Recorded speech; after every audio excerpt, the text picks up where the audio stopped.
বাংলাদেশকে নানাভাবে উস্কানি দেওয়ার চেষ্টা অব্যাহত রেখেছে ভারতের ক্ষমতাসীন দল অথবা তাদের মাদার অর্গানাইজেশন। আমি এর মধ্যে খেয়াল করেছি যে একটা নিউজ, দিল্লিতে বাংলাদেশ হাই কমিশন ঘেরাওয়ের ঘোষণা আরএসএস এর। আমি পড়বো এই জায়গাটা। আবার বাংলাদেশে একটা কর্মসূচি দিয়েছে বিএনপির 3টা সংগঠন, কিন্তু মূলগত বা মৌলিক পার্থক্য আছে, সেটা আসলে এই দুই দেশের পার্থক্যটা আরো ক্লিয়ার করবে আমাদের সামনে। আমি একটু পড়ি। ভারতের পররাষ্ট্র সচিব বিক্রম মিশ্রের বাংলাদেশ সফরের কথা ঘোষণা যেদিন হলো, সেই শুক্রবারে প্রতিবেশী রাষ্ট্রে হিন্দু নিপীড়নের অভিযোগ তুলে দিল্লিতে বাংলাদেশ হাইকমিশন ঘেরাওয়ের কর্মসূচি ঘোষণা করেছে হিন্দুত্ববাদী রাষ্ট্রীয় স্বয়ংসেবক সংঘ সহ কয়েকটি সংগঠন। 10 ডিসেম্বর হাইকমিশন ঘেরাও করবে তারা। এখানে সিভিল সোসাইটি অব দিল্লি নামের একটি সংগঠনের ব্যানারে এটা করা হচ্ছে, কিন্তু আসলে খোঁজ নিয়ে জানা গেছে যে এটা আসলে আরএসএস এরই। দিল্লি নাগরিক সমাজের ব্যানারে বাংলাদেশ হাইকমিশন ঘেরাওয়ের কর্মসূচি নেওয়া হলেও উদ্যোগটা প্রধানত আরএসএস এর। আরএসএস এর দিল্লি শাখার গণমাধ্যম ব্যবস্থাপনা সহপ্রধান রাজনীশ জিন্দাল গতকাল শুক্রবার দিল্লিতে সংবাদ সম্মেলন করে এই কর্মসূচির ঘোষণা দেন। বলেন, নাগরিক সমাজের এই কর্মসূচি 10 ডিসেম্বর অনুষ্ঠিত হবে। ওই দিন আন্তর্জাতিক মানবাধিকার দিবস হিসেবে পালিত হয়। ভারত আন্তর্জাতিক মানবাধিকার দিবসে একটা কর্মসূচি দিচ্ছে কিছু মানুষের মানবাধিকার নিশ্চিত করবে। এই কাজটা কে করছে? ভারত, আরএসএস, বিজেপির মা, তারা মানবাধিকারের কথা বলছে। আচ্ছা, জিন্দাল অভিযোগ তুলে বলেন, বাংলাদেশে হিন্দু সহ সব সংখ্যালঘুর উপর অত্যাচারের ঘটনা সারা ভারত ক্ষুব্ধ। এই কর্মসূচিতে দেশের 200টির বেশি সামাজিক, সাংস্কৃতিক ও ধর্মীয় সংগঠনের প্রতিনিধিরা অংশ নেবেন। বাংলাদেশ হাইকমিশনে তারা এক স্মারকলিপি পেশ করবেন, তারপরে আরো বিভিন্ন জায়গায় দেবেন ইত্যাদি। কিন্তু তারা ঘেরাওয়ের কর্মসূচি দিচ্ছেন। ঘেরাও শব্দটার মধ্যেই আছে এক ধরনের উস্কানি, এক ধরনের জঙ্গিবাদী অ্যাটিটিউড। আর বিএনপির 3টা সংগঠন, যুবদল, স্বেচ্ছাসেবক দল, ছাত্র দল, তারা অভিমুখে প্রতিবাদী পদযাত্রা করবে এবং গিয়ে এখানে জাস্ট সিম্পলি স্মারকলিপি দিয়ে আসবে। তাদের প্রতিবাদের বিষয় হচ্ছে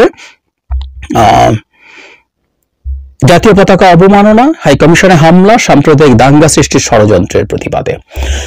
যে কথাটা বলা দরকার, আমি ইনফ্যাক্ট এই ধরনের মিছিল যে বিএনপি নিয়ে যাচ্ছে এর মধ্যে কিছু ঝুঁকি থাকে কিনা একটু মনে রাখা দরকার। আমার মনে হয় ব্যক্তিগতভাবে এই ধরনের পদযাত্রাও এই মুহূর্তে অ্যাভয়েড করাটা ভালো কারণ হচ্ছে আমি এই সংগঠনগুলোর উদ্দেশ্য সম্পর্কে আমি ওয়াকিবহাল আছে, বুঝতে পারছি। তারা ঘোষণা দিচ্ছেন তারা একটা পদযাত্রা নিয়ে যাবেন, শান্তভাবে গিয়ে একটা স্মারকলিপি দিয়ে চলে আসবেন। যখন এভাবে জমায়েত তৈরি হবে ভারতের দিক থেকে কোনো না কোনো এজেন্ট প্রভোকেটিয়া, এর মধ্যে ভারতের দিক থেকেও ইভেন আওয়ামী লীগের দিক থেকে ওখানে ঢোকানো থাকতে পারে, যারা ওখানে একটা বিশৃঙ্খলা তৈরির চেষ্টা করতে পারেন। এবং এই জমায়েত যেহেতু হচ্ছে, এই জমায়েতের মধ্য থেকে এই করার সম্ভাবনা উড়িয়ে দেওয়া যায় না, ফলে এটা ঝুঁকি তৈরি করতে পারে। খুবই সাধারণ, খুবই একেবারে মানে সুশীল, আমরা এভাবে বলবো, কর্মসূচির ঘোষণা হয়েছে, কিন্তু এর মধ্য থেকে হবেই না বলা কঠিন। ওদিকে ভারত যে ভেবে বলছে, যা বলছে, তারা আরএসএস মাঠে নেমেছে। এবার মাঠে নেমে তারা উস্কানিমূলক কর্মসূচি কন্টিনিউ করছে। আমরা দীর্ঘদিন থেকে এই কথাটা বলছি যে আসলে ভারত একটা দাঙ্গা চাইছে হিন্দু মুসলিম, পেয়ে উঠছে না, হয় দাঙ্গা অথবা ভারতের কোনো স্থাপনায় হামলা, দুটোর একটা। হাইকমিশনে যখন হলো, আমাদের সহকারী হাইকমিশন ত্রিপুরা আগরতলায়, তখনও তারা চেয়েছিল আমরা ভারতের কোন একটা স্থাপনায় হামলা করি। হামলা করে থাকুক, আমাদের এই ধরনের আওয়াজও কেউ তোলে নাই যে একটা পাল্টা কিছু করো। অথচ আমরা বাংলাদেশের সব মানুষকে একত্রিত হয়ে সবাইকে শান্ত থাকতে বলতে দেখলাম।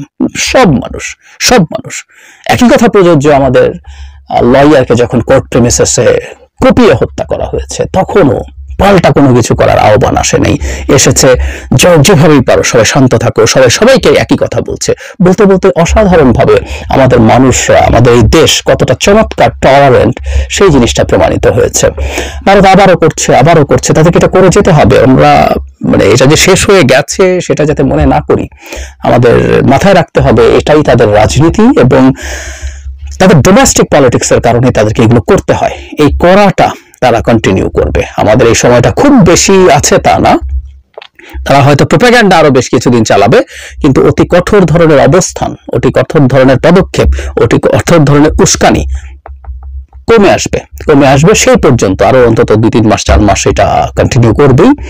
সেই সময় পর্যন্ত আমাদের একটু ধৈর্য ধরতে হবে। আর আমরা হয়তো খেয়ালও রাখবো, ভারতের পররাষ্ট্র সচিব যখন এসছেন তিনি কি ধরনের বার্তা দিয়ে যান এবং জয়েন্ট স্টেটমেন্ট যেটা দেয়া হবে সেটার ল্যাঙ্গুয়েজ, সেগুলো আমাদের কিছু ধারণা দেবে যে ভারত আসলে সামনের সময়টাকে কিভাবে নিয়ে যেতে চেয়েছে। তার আশা ইটসেলফই একটা বলবো যে সিচুয়েশন, যা সেটাকে ডিএসকালেট করার চেষ্টা করা, মানে উত্তেজনা কমানোর এক ধরনের চেষ্টাই বলবো। কারণ ভারতের দিক থেকে ভারতের উগ্রবাদীদের এক ধরনের চাপ ছিল তিনি যেন না আসেন, আমাদের আবার উগ্রবাদীদের চাপ ছিল বাংলাদেশ যেন নিজে থেকেই এই বৈঠক ক্যান্সেল করেন। কোনোটাই হয়নি, দুই পক্ষ বসতে যাচ্ছে এবং আমরা এটা দেখতে চাইবো যে ভারত তার বাস্তবতা বুঝবে এবং বাস্তবতা বুঝে সে তার এই ধরনের অহেতুক বাজে অপরিণামদর্শী অ্যাটিটিউড থেকে বেরিয়ে আসবে এবং আস্তে আস্তে উত্তেজনা কমিয়ে আনবে। তারা এখন একবার তো শুরু করে দিয়েছে।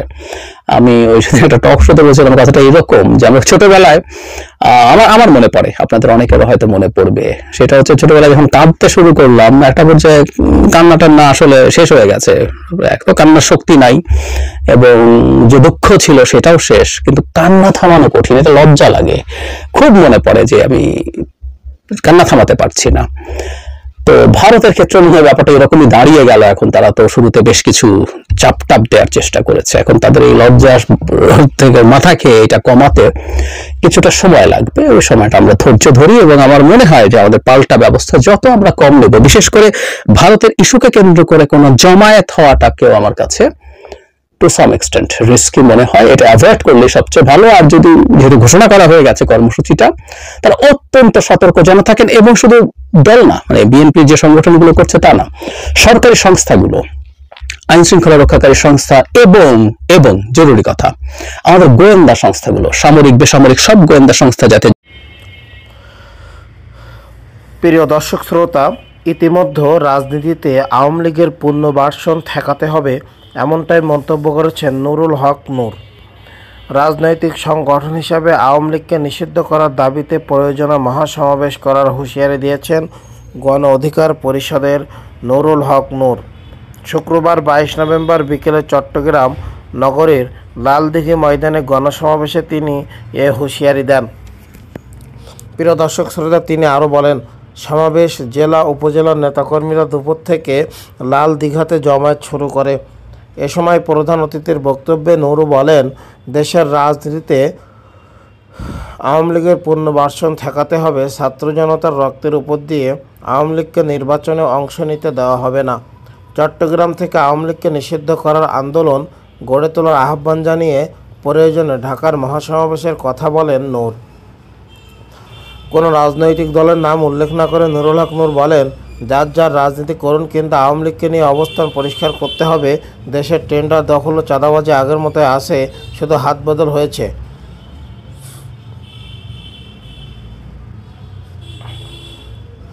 সিস্টেম পরিবর্তন তা পরিবর্তন করে কাজ করবে গণ অধিকার পরিষদ। রাষ্ট্রের সংস্কার করে নতুন রাষ্ট্র বিনির্মাণ করে অন্তর্বর্তী সরকারকে আহ্বান জানান গণ অধিকার পরিষদের নেতারা। সমাবেশে সাধারণ সম্পাদক রাশেদ খান সহ কেন্দ্রীয় সহযোগী সংগঠনের নেতারা সেখানে বক্তব্য দেন। প্রিয় দর্শক শ্রোতা, ইতিমধ্যে বাংলাদেশের অন্যতম একটি নাম হতে চলেছে ভিপি নুরুল হক নূর। এই নুরুল হক নূরকে নিয়ে আপনাদের কী মন্তব্য অবশ্যই আপনারা সবাই কমেন্ট করে জানাবেন। প্রিয় দর্শক শ্রোতা, নুরুল হক নূর বাংলাদেশের ভিতরে একজন বিশিষ্ট রাজনীতিবিদ হতে চলেছে। এখানে আপনাদের মন্তব্য কী? প্রিয় দর্শক শ্রোতা, ভিপি নুরুল হক নূরকে নিয়ে আপনাদের মন্তব্য অবশ্যই আপনারা কমেন্ট করে জানাবেন। ভিপি নুরুল হক নূর কিন্তু বড় পর্যায়ে বড় মাপের একজন রাজনীতিবিদ হতে চলেছে। সকলকে অসংখ্য ধন্যবাদ। আসসালামু আলাইকুম রহমতুল্লাহ। প্রিয় দর্শক শ্রোতা, ভারত কোনোদিন বাংলাদেশের স্বাধীনতা মেনে নিতে পারেনি, এমনটা মন্তব্য করেছেন মাহমুদুর রহমান। বিশ্বের যে কোনো দেশের তুলনায় বাংলাদেশের সংখ্যালঘুরা অনেক নিরাপদ ও সম্মানের সঙ্গে আছে জানিয়ে আমার দেশ পত্রিকার সম্পাদক মাহমুদুর রহমান বলেছেন, বাংলাদেশ একটি কঠিন সময়ের মধ্য দিয়ে যাচ্ছে, কারণ ভারত কোনোদিন বাংলাদেশের স্বাধীনতা মেনে নিতে পারেনি। মহান জুলাই বিপ্লবে প্রকৃত স্বাধীনতা লাভের মধ্য দিয়ে এবং শেখ হাসিনার পতনের সঙ্গে সঙ্গে ভারতের হেজিমনির ও পরাজয় শুরু হয়েছে। আর এটা মেনে নিতে না পেরে ভারত 5 আগস্টের পর থেকে নানা ষড়যন্ত্র করছে। বর্তমানে তারা সংখ্যালঘু কার্ড ব্যবহার করে ষড়যন্ত্রের অপচেষ্টা করছে, অথচ এদেশের সংখ্যালঘুরা অনেক নিরাপদে আছে। এদেশের আলেম থেকে শুরু করে সংখ্যাগরিষ্ঠরা সবসময় তাদেরকে নিরাপত্তা দিয়ে আসছে। উল্টো দিকে ভারতের সাধুরা মুসলিমদের হত্যার দাবি করে। এই হচ্ছে ভারত ও বাংলাদেশের মধ্যে পার্থক্য। আজ সোমবার বিকেলে শহরের জাতীয় বীর আব্দুল কুদ্দুস মাখন পৌর মুক্ত মঞ্চে ঐতিহাসিক শহীদ বাবরি মসজিদ দিবস উপলক্ষে আয়োজিত প্রতিবাদী সমাবেশে প্রধান আলোচকের বক্তব্যে তিনি এসব কথা বলেন। তিনি বলেন, বাংলাদেশের হিন্দুরাও এদেশের নাগরিক এবং তাদের সার্বিক নিরাপত্তা দেওয়া মুসলমানদের প্রকৃত কর্তব্য। তাই বাংলাদেশের হিন্দুদের দিকে না তাকিয়ে ভারতে মুসলিমদের দিকে নরেন্দ্র মোদীর নজর দেওয়া উচিত। মাহমুদুর রহমান বলেন, ভারতে প্রতিনিয়ত মুসলিম নির্যাতন সহ মসজিদ ধ্বংস করা হচ্ছে। যারা নিজের দেশের সংখ্যালঘুদের উপর নির্যাতন চালাচ্ছে তাদের কোনো রাজনৈতিক অধিকার নেই। বাংলাদেশের সংখ্যালঘুদের নিয়ে কথা বলার তিনি ভারতের তথা সমগ্র বিশ্ব মুসলিমদের নির্যাতন নিপীড়নের বিরুদ্ধে কঠোর প্রতিবাদ গড়ে তোলার আহ্বান জানান।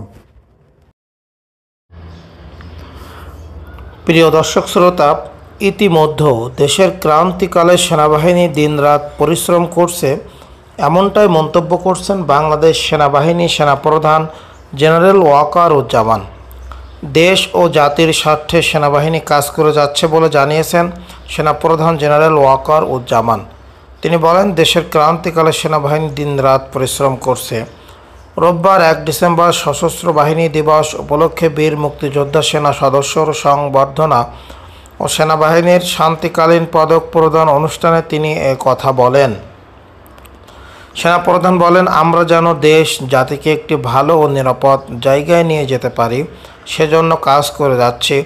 দেশের যে পরিস্থিতি চলছে সেখান থেকে কিভাবে বেরিয়ে আসা যায় সেভাবে আমরা কাজ করছি।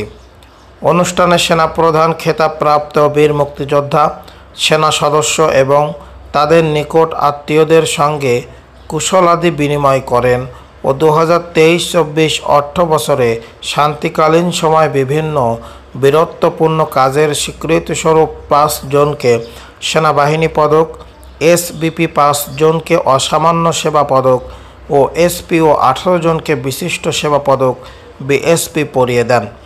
এর আগে অনুষ্ঠানের শুরুতে খেতাবপ্রাপ্ত বীর মুক্তিযোদ্ধা সেনা সদস্যের মহান মুক্তিযুদ্ধকালীন বীরত্বগাথা এবং শান্তিকালীন পদকপ্রাপ্ত সেনা সদস্যদের প্রশংসনীয় কর্মকাণ্ডের সারসংক্ষেপ তুলে ধরা হয়।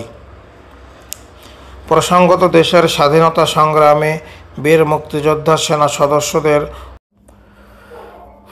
প্রিয় দর্শক শ্রোতা, ইতিমধ্যে তারেক রহমানের নেতৃত্বে দেশের গণতান্ত্রিকামে মানুষ ঐক্যবদ্ধ, এমনটা বলছেন নয়ন মিয়া। বিএনপির ভারপ্রাপ্ত চেয়ারম্যান তারেক রহমানের নেতৃত্বে দেশের সকল গণতান্ত্রিকামী মানুষ ঐক্যবদ্ধ বলে মন্তব্য করেছেন জাতীয়তাবাদী যুবদলের সাধারণ সম্পাদক নুরুল ইসলাম নয়ন। রোববার 24 নভেম্বর বিকালে সারা দেশে জেলা ও মহানগর ভিত্তিক সাম্য মানবিক সমাজ বিনির্মাণে জামালপুরে জেলা যুবদল, স্বেচ্ছাসেবক দল ও ছাত্র দলের যৌথ কর্মী সভায় প্রধান অতিথির বক্তব্যে মন্তব্য করেন তিনি। নুরুল ইসলাম নয়ন বলেন, 5 আগস্টের পর থেকে বাংলাদেশের যে পরিস্থিতি বিরাজমান, দেশের ভিতর এবং ভিতর বাহির থেকে অনেক ষড়যন্ত্র